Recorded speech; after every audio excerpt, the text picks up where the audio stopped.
ఈ పాకిస్తానీ అమ్మాయి భారత్కి రాకపోయి ఉంటే తన జీవితం మొత్తం పూర్తిగా నాశనం అయిపోయేది.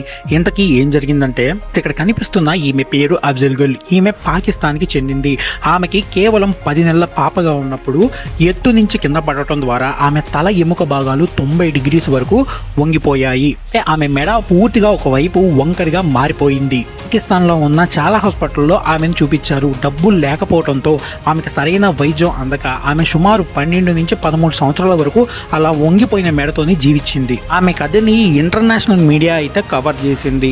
ఆ న్యూస్ ని ఢిల్లీకి చెందిన స్పెషలిస్ట్ రాజగోపాలన్ కృష్ణన్ గారు అయితే చూశారు. ఆయన మొత్తం ఇన్ఫర్మేషన్ తెలుసుకునే ఆమె గురించి ఆమెకైతే ఫ్రీ ఆఫ్ కాస్ట్ కింద ఆమెకి ఈ సర్జరీ అయితే చేశారు.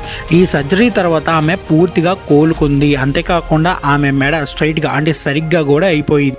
భారత్ కి పాకిస్తాన్ కి మధ్య సంబంధాలు బాగా లేకపోయినా వాళ్ళు మనకి మంచి ఎప్పుడు చేయకపోయినా కానీ మనం వాళ్ళకి మంచి చేస్తూ వచ్చాం. ఈ వీడియో గురించి మీరేమనుకుంటున్నారు కామెంట్ అయితే చేయండి. వీడియో నచ్చితే లైక్ చేయండి. మరిన్ని ఇన్ఫర్మేటివ్ వీడియోస్ కోసం మన ఛానల్ ఫాలో లేదా సబ్స్క్రైబ్ అయితే చేయండి.